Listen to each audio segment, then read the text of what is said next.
afternoon, dear Year 10 students. I'm so happy to be with you today on this online classroom.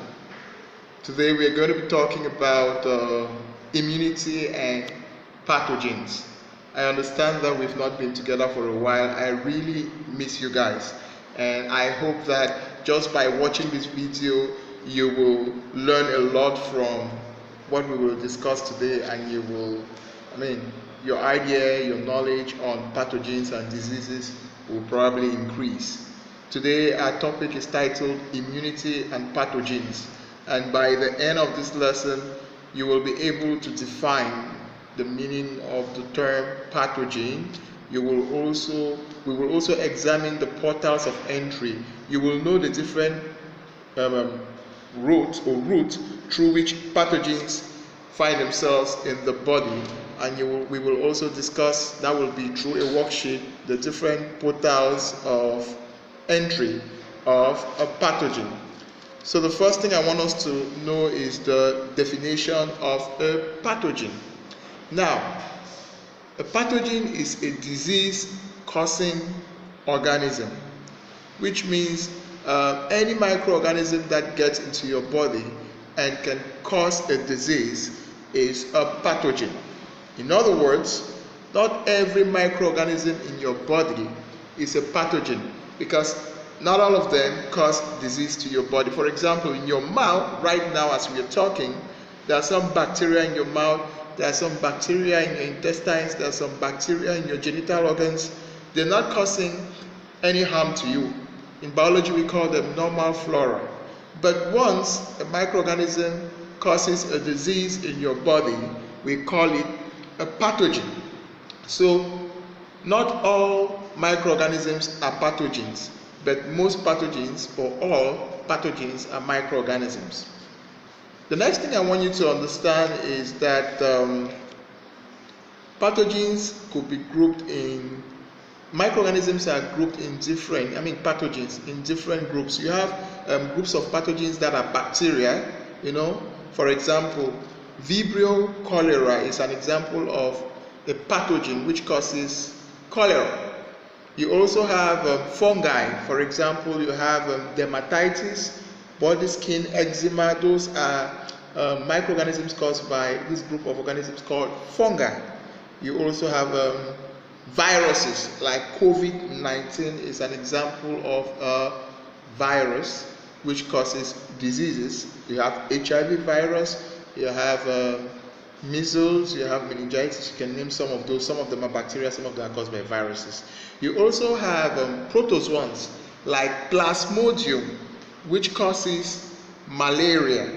That's also an example of a disease causing microorganisms. So you have groups of organisms that cause diseases like bacteria, viruses, fungi, and protozoans.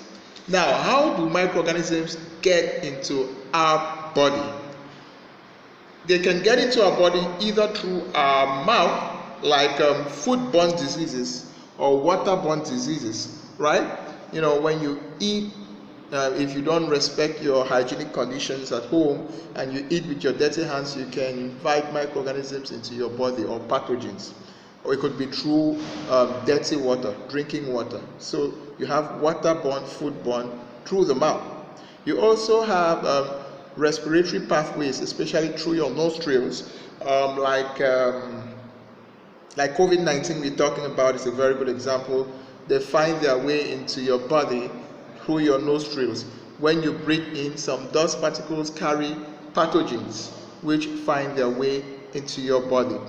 Another path could be through cuts, skin cuts. You could cut your skin and somehow you get tetanus, or you could cut your skin and if you expose that wound, a pathogen can find its way into your body.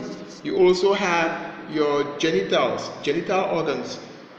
Diseases like gonorrhea, syphilis, HIV are transmitted through sexual intercourse. So those are openings or portals through which microorganisms can find their way into your body. There are also indirect ways through which pathogens can find themselves into your body. For example, blood transfusion. If blood is transfused from someone else into your body and the person is infected, you can equally become infected. So doctors prevent that by screening blood before transfusing it into your body.